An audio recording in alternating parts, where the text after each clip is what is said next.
Assalamualaikum warahmatullahi wabarakatuh.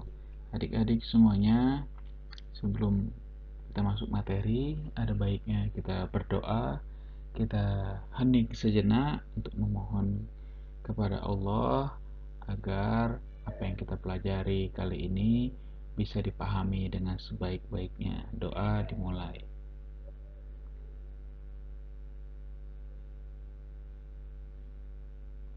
Doa selesai. Baik, jangan lupa kalian itu harus duduk ya ketika mendengarkan materi, jangan sampai tidur-tiduran, nanti mata kalian bisa sakit.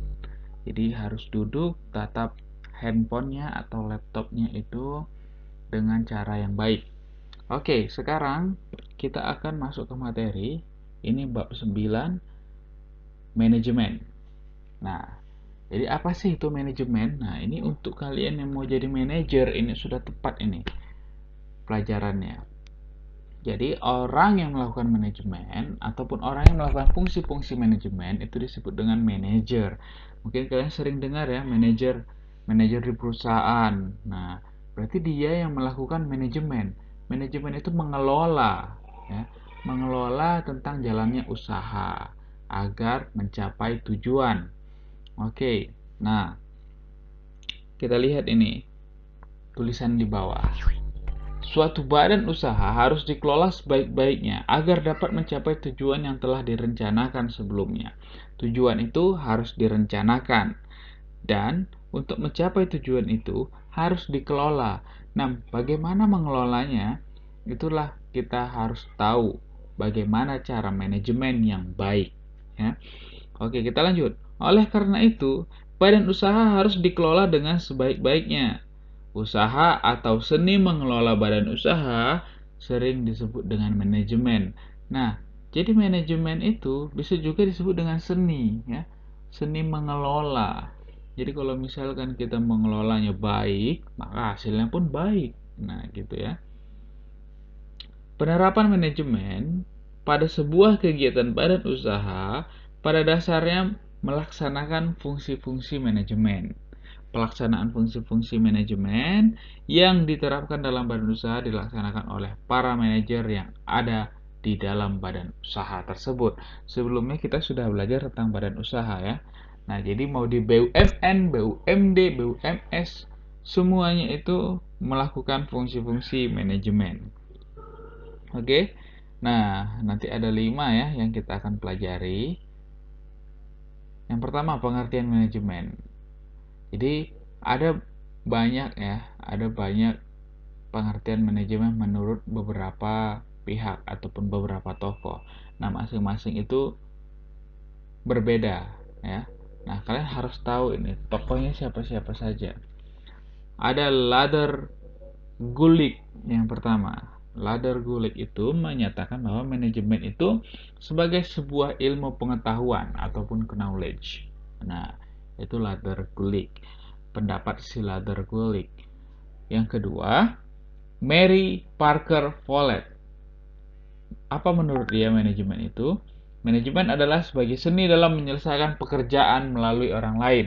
Maksudnya, dia menyuruh orang lain dan mengelolanya dengan baik ya. Dijelaskannya apa yang harus dilakukan orang ini kan.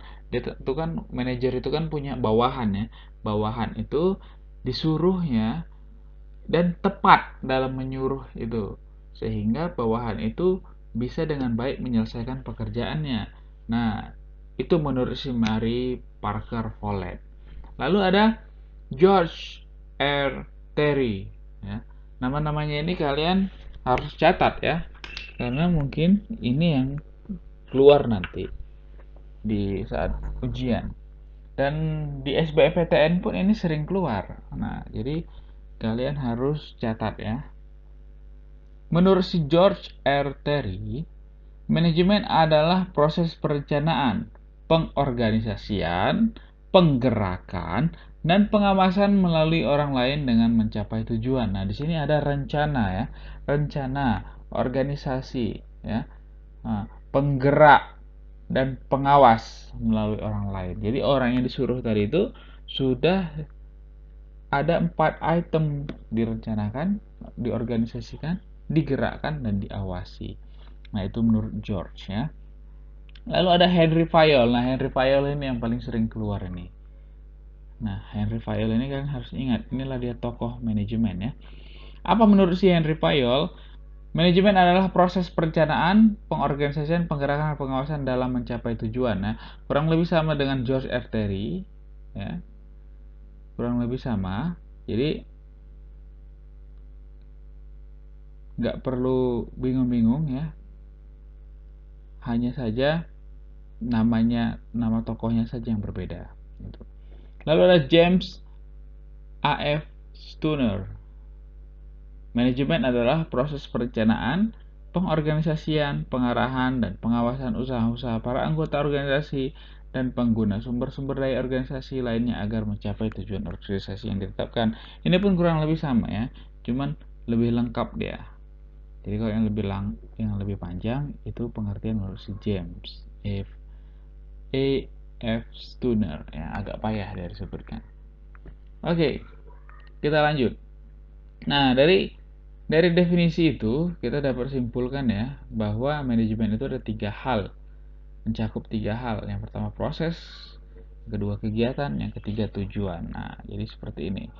Proses, kegiatan, tujuan. Nah, manajemen itu sebagai suatu proses, juga sebagai suatu kegiatan dan tujuan. Tentu ya, setiap badan usaha itu punya tujuan. Dan untuk mencapai tujuan itu pasti ada kegiatan ya. Kegiatannya itu harus melalui proses-proses tertentu. Itu salah satunya itu perencanaan.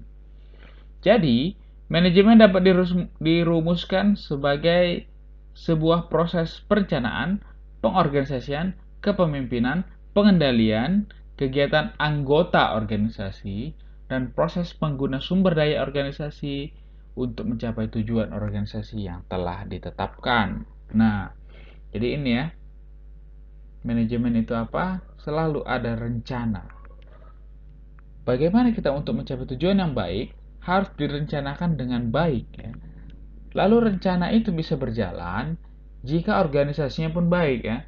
Jadi mana atasan, mana bawahan, apa tupoksinya, apa tugasnya itu jelas. Itulah di organisasi yang baik gitu kan.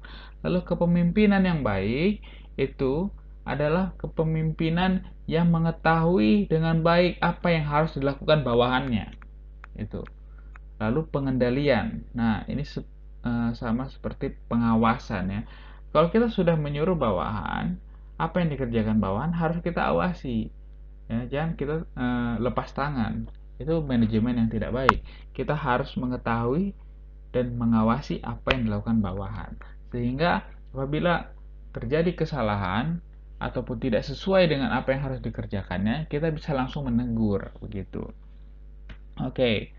Unsur-unsur manajemen. Yang pertama itu manusia ya. Bahasa Inggrisnya man. Nah, ini 6M. Jadi 6M itu man, money, lalu ada materials, lalu machines. Nah, ini udah tahu lah ya maksudnya apa. Kalau manusia itu berarti SDM ya, sumber daya manusia. Nah, money itu sebagai modal dan sebagai alat ukur ya. Alat ukur ya, setiap manajemen pastilah, setiap apapun kita pastilah menggunakan uang kan gitu kan, apalagi dalam manajemen gitu. Nah, lalu ada materi.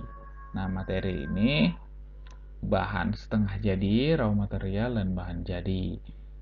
Itu materi itu berarti input ya, input kita dalam misalkan pabrik itu, pabrik kelapa sawit. Nah, inputnya apa? Kelapa sawit. Nah, menghasilkan apa? Menghasilkan minyak goreng. Nah, gitu. Lalu ada mesin. Nah, mesin ini ya itu kalau dalam industri itu pasti menggunakan mesin untuk memproses ya, untuk mengolah material. Nah, lalu ada metode ya. Metode ini adalah cara bagaimana kita untuk menggunakan segala peralatan yang ada ya, cara bagaimana kita untuk mengendalikan sumber daya manusia. Lalu ada market ataupun pasar. Nah, kalau market ini udah tahu lah ya. Nah, ini dia ada 6M. Oke, kita lanjut ke video berikutnya.